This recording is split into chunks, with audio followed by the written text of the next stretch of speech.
Doctora María Cristina Rosas, muchas gracias por recibirnos. Nos da un placer encontrarla a usted. Hemos leído acerca de la visita que hizo el presidente mexicano Andrés Manuel López Obrador a los Estados Unidos y curiosamente Jorge Castañeda y Javier Treviño, que son opositores a López Obrador, dicen en sus textos, en Nexos y en El Sendero del Peje, que fue una buena visita de López Obrador a Joe Biden. Sin embargo, otros personajes como Carlos Loret de Mola en El Universal y Raimundo Rivapalacio en El Financiero dicen que pues fue una visita ahí sin sentido, que no tuvo mayor trascendencia, que no llevaron a López Obrador a muchos lugares y que más bien lo ningunearon, etcétera. ¿Usted qué opina de esta visita y de los objetivos que quería López Obrador? Más visas para los mexicanos centroamericanos, que se regularizaran algunos que no han tenido esa oportunidad, un mayor intercambio comercial y el asunto de las armas y la violencia en México. ¿Qué nos dice doctora María Cristina Rosas? Claro, mire, para mi gusto esta reunión entre López Obrador y el presidente Joe Biden fue obligada por el contexto que se ha venido dando en la relación bilateral, sobre todo con motivo de la ausencia del presidente de México en la Cumbre de las Américas del mes pasado. Recordamos que el presidente López Obrador criticó el hecho de que el presidente Biden excluyera de la convocatoria de la Cumbre de las Américas a Venezuela, Nicaragua y Cuba. Y el presidente de México dijo que si esto no se revertía, entonces él no asistiría. Y efectivamente no asistió. Y tampoco asistieron otros gobernantes. La realidad es que la Cumbre de las Américas fue muy deslucida, porque hacer una Cumbre de las Américas sin México creo que no tiene mucho sentido, y lo digo con todo respeto de Brasil y de Argentina y de los países que sí estuvieron representados en dicha cumbre. México es un país tremendamente importante porque pues es la frontera de Estados Unidos con América Latina, es el país puente, tiene una fuerte ascendencia en América Latina. México es un referente regional. Si México dice no voy, yo tampoco. Ese es el contexto. Por supuesto hay otras cosas. A mí me llama profundamente la atención la poca popularidad de Biden. Biden trae muy malos números. Muy caído, digo, respecto a hace un año donde era un presidente con bastante apoyo popular. En este momento lo está pasando muy mal. En contraste, pues López Obrador tiene una popularidad alta, no es la más alta del mundo. Quizá sorprenda comentar esto. El presidente más popular en este momento en el mundo es Vladimir Putin. Tiene una aprobación del 80%. Caray. Sí, porque, sí, porque aunque está desarrollando esta guerra contra Ucrania y esta guerra desencadena una condena mundial. La realidad es que para los rusos Ucrania es un país especial, es un territorio culturalmente muy valorado. Hay una situación histórica con la Rus de Kiev, en fin. Entonces, bueno, López Obrador no llega a los números de Putin o de Narendra Modi de India, que es otro de los grandes líderes más aprobados, pero tiene una aprobación bastante más alta que la de Joe Biden. Ahora, esto respecto al contexto. Por supuesto que esta no fue una visita de Estado y bueno, muchas personas me han preguntado cuál es la diferencia entre un encuentro como el que ayer tuvieron Biden y López Obrador y una visita de Estado. Bueno, lo que pasa es que para una visita de Estado hay una serie de protocolos y por supuesto los miembros del gabinete preparan la reunión, se reúnen los que están a cargo de distintas carteras, no sé, energía, comercio, relaciones exteriores, van preparando la reunión, van preparando documentos y compromisos que van a asumir ambos mandatarios o que van a rubricar ambos mandatarios. No fue el caso de la reunión de ayer. La reunión de ayer fue un encuentro político, un encuentro menor, si me permite decirlo, básicamente para subsanar cualquier herida que pudiera haber o cualquier resentimiento que pudiera existir de parte de Estados Unidos hacia México por lo de la Cumbre de las Américas. Creo que eso es en esencia lo que vimos ayer. Ahora, el presidente López Obrador llegó con 5 puntos que leyó a Biden. Biden lo veíamos cansado, un poco fastidiado también. La realidad es que fue una reunión ríspida. Yo me acuerdo cuando López Obrador se reunió con Donald Trump, bueno, preparó un súper discurso o le prepararon un súper discurso, y hasta Donald Trump le aplaudió y hasta dijo Viva México. Fue otra cosa. Donald Trump lo recibió en persona. Ayer mandaron a un X a recibir al presidente de México, ¿no? Sí. Entonces, esto nos habla mucho de el nivel en el que se encuentra la relación bilateral. Hay 3 temas torales en la relación bilateral. Son los ejes de la relación bilateral: comercio, seguridad y migración. De los 3 temas, podríamos decir que ayer de lo que más se habló fue de migración. El presidente López Obrador, pues prácticamente se apropia de un discurso del propio Biden.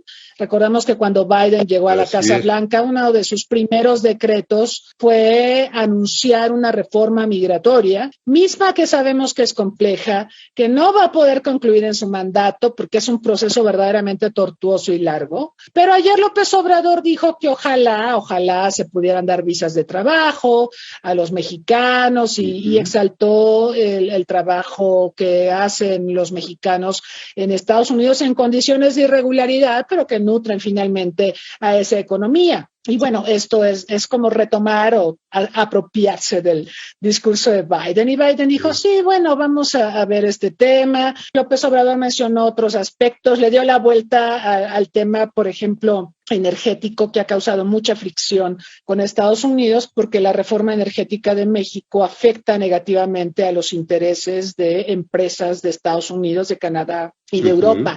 Y el presidente de México dijo, bueno, nosotros estamos dispuestos a facilitar que los estadounidenses crucen la frontera del lado mexicano y carguen gasolina. Acá cuesta como $3, allá casi cuesta $5, y también podemos construir gasoductos en la frontera. Y bueno, evadió el tema de la reforma energética al decir que México nacionalizó el litio y que está pensando, obviamente, y va a trabajar en el futuro en el desarrollo de tecnologías limpias, de energías limpias. Pero lo cierto es que todo fue bla, bla, bla. Mucho bla, bla, bla, muy pocos compromisos de fondo. Se tomaron la foto. Y bueno, Biden finalmente siguió con su agenda, con los temas que más le importan, que obviamente no parece que fuera la visita. Agarró el avión y se fue a Israel. Sí, adelante, doctora, adelante. Y bueno, ¿qué más le puedo decir de esta reunión? Pues es una reunión que qué bueno que se celebró, pero pues quedó a deber. El presidente de México se reunió también con Kamala Harris, con la vicepresidenta, otra que ha quedado a deber. En general, yo creo que el presidente Biden y Kamala Harris han quedado a deber. Había muchas expectativas en torno a ellos, en torno a su llegada a la presidencia y a la vicepresidencia. Sabemos que Biden sí, por ejemplo, avanzó mucho en la vacunación y en las políticas de salud de Estados Unidos ante el COVID. Eso está súper bien, y apoyó a la ciencia y promovió la vacunación. Eso está muy bien, pero Biden tiene otros problemas. El estadounidense de calle, el ciudadano promedio, está súper molesto con Biden y con Kamala también, porque la economía no marcha. Esta guerra entre Rusia y Ucrania ha disparado los precios de los hidrocarburos. Nosotros sabemos que ahorita hay una inflación rampante en Estados Unidos que no se veía en 40 años, la más alta en 40 años. Es una cosa de terror, y nosotros sabemos que cuando hay inflación, pues de inmediato se dilapida el poder adquisitivo de la población. La población está enojada porque ha caído su poder adquisitivo, está enojada también por los precios de los combustibles, porque además los precios de los combustibles disparan los precios de todo, y eso lo sabemos perfectamente en nuestro país. Cada vez que nos anuncian que aumentan las gasolinas, ya sabemos, ya debemos estar prevenidos de que todo la tortilla va a ser más chiquita y más cara. Sí, exacto. Ahorita tenemos un problema, por cierto, ahora que menciona lo de la tortilla y los granos, pues justamente por la guerra de Rusia y Ucrania. No es que le echemos la culpa de todo a la guerra de Rusia y Ucrania, pero Rusia y Ucrania son graneros del mundo, y la guerra ha encarecido mucho los precios de los granos a nivel internacional. ¿Por qué? Porque la guerra no permite las cadenas de suministro tradicionales, ¿no? Entonces, esto pues naturalmente está impactando en los precios y está impactando en la seguridad alimentaria de muchos países. México está en una situación precaria, como sabemos, porque importamos el grueso de los granos básicos que consumimos de Estados Unidos, y en la medida en que aumenten los precios de los granos básicos por este conflicto, tendremos que erogar más recursos para poder pagar el maíz y otros granos básicos que son parte de la dieta de los mexicanos, ¿no? Es parte de nuestra cultura gastronómica. Entonces, yo creo que fue bueno que fuera la reunión, que se llevara a cabo, limar asperezas está bien, estrechar manos está bien, tomarse la foto está bien. Fuera de eso no hubo ningún acuerdo sustantivo, y yo le podría decir abiertamente, la relación México-Estados Unidos en este momento es muy mala. Esto se demostró con las críticas de los demócratas y los republicanos hacia López Obrador en diferentes aspectos, tanto de migración como de armas, como de fentanilo, como de drogas, como de violencia, todo esto, sí, incluso contra los periodistas. Los demócratas dijeron, México es un país de horror para los periodistas. Esas serían claves para los próximos meses, doctora María Cristina Rosas. Mire, sí y no. En noviembre próximo vamos a presenciar las elecciones de medio término en Estados Unidos. Son muy importantes porque pues ahí se renueva una parte de las cámaras, ¿no? Del Senado y de la Cámara de Representantes. Y lo que más probablemente va a ocurrir, y esto ya ha sido analizado por distintos medios y distintos especialistas, es que los republicanos van a tomar el control de ambas cámaras. ¿Qué significa esto? Bueno, que obviamente los demócratas van a perder espacios, y también que si Biden quiere gobernar y quiere, por ejemplo, lograr el apoyo del Congreso para distintas iniciativas, no lo va a tener. Los republicanos se van a asegurar de hacerle la vida imposible en los siguientes 2 años, pues para preparar el regreso de los republicanos a la Casa Blanca. Entonces, Biden, la verdad, anda mal y de malas. Además, se ve un presidente débil. Yo creo que parte incluso de la explicación de esta guerra Rusia-Ucrania es por esta proyección de debilidad que le imprime Biden a su presidencia. Presidente débil que se retiró de Afganistán. No es que él se haya retirado, esto inició con Trump, como sabemos, pero le tocó finiquitarlo a Biden. Y además, bueno, Trump hizo mucho daño a la política interna y a la política internacional de Estados Unidos, y Biden ha tenido que entrar como bombero para tratar de restituir el liderazgo de Estados Unidos en el mundo, pero también resolver importantes problemas internos. Entonces, esto ocurre en un momento también de profunda polarización política en Estados Unidos. Sabemos, lo vimos desde el año 2000, con las elecciones aquellas en las que compitió Albert Gore, que era el vicepresidente de Clinton, con George W. Bush. Y todos recordamos el resultado de ese proceso electoral. Albert Gore desconoció el resultado y fue necesario hacer un conteo en Florida, conteo que no concluyó. Pero al final Albert Gore fue institucional. Recordamos que él dijo,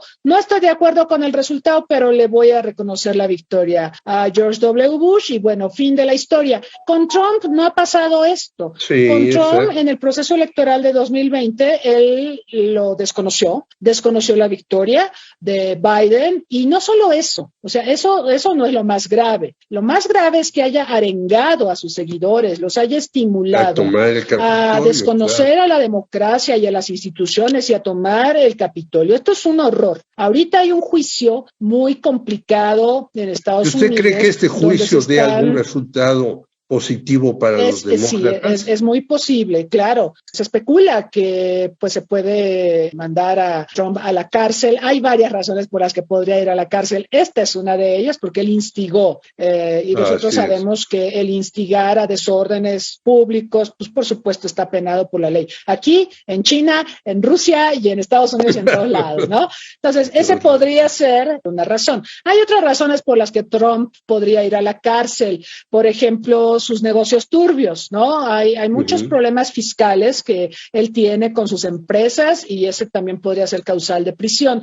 Y el otro tema, cuando él era presidente, él recibió una llamada del presidente de Ucrania, Zelensky, mucho antes de esta guerra que estamos presenciando. Y Zelensky le pidió a Donald Trump ayuda para levantar el embargo de armas que había contra Ucrania. Decía Zelensky, es que yo tengo miedo de Rusia, necesito acceder a armas armas, véndeme armas para que yo pueda cuidar mi seguridad. Y entonces Trump le dijo, voy a pensarlo, pero te quiero pedir un favor, le dijo a Zelensky, quiero que por favor me proporciones información sobre el hijo de Biden. El hijo de Biden tenía empresas en Ucrania. Cierto. Quiero que me des información sobre el hijo de Biden para incriminar a Joe Biden, que es mi rival en el proceso electoral en Estados Unidos. Es cierto. Por supuesto que esto se supo y como ustedes saben, esta es la principal causa del impeachment contra Donald Trump, ¿sí? Conspiró contra el ahora presidente de Estados Unidos. Pues eso es muy grave. Esto nos habla de cómo se desconoce a las instituciones y del punto tan terrible al que ha llegado Estados Unidos. Estados Unidos era el Aladí de la democracia, el que nos decía que su sistema era el mejor.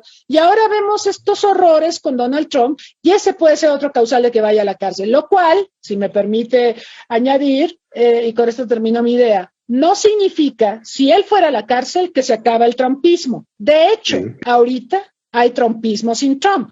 Trump no es el presidente, pero el fallo de la Corte Suprema en el Roe versus Wade, que prohíbe o da marcha atrás a esta iniciativa que posibilitaba que las mujeres interrumpieran el embarazo, este es un producto de Trump. ¿Sí? Cuando Trump fue presidente, buscó que la composición de la Corte Suprema cambiara y hubiera jueces conservadores. Actualmente, en esta decisión que tomó la Corte respecto al Roe versus Wade y respecto a echar para atrás la ley que permitía a las mujeres interrumpir el embarazo a nivel federal, los tres jueces que llegaron a la Corte con Trump votaron en contra del Roe versus Wade. Ese es un legado de Trump, es el trumpismo sin Trump al que me estoy refiriendo. Y la otra cosa es que hay muchos republicanos que están usando a este trumpismo a su favor. Puede ser que se alineen con Trump o que se distancien de Trump, pero están aprovechando el momento político que Trump creó y que puede favorecer a los republicanos. Así que ese es el contexto de Biden, un Biden debilitado, un Biden que gobierna una sociedad muy polarizada y donde hay problemas económicos, sociales gravísimos. Pues menudo escenario tenemos y lo vamos a tener que vivir porque somos, como usted dice, su vecino más cercano, el que recibe a veces las cosas buenas, pero generalmente las cosas malas, y ni modo, no se puede de otra manera. Le agradecemos mucho, doctora María Cristina Rosa, sus comentarios, que nos aclaran muchas cosas, nos abren más dudas, pero más adelante usted seguramente nos las aclarará cómo han ido rodando las cosas y hacia dónde vamos. Muchas gracias por todo, por su tiempo y un abrazo. Gracias.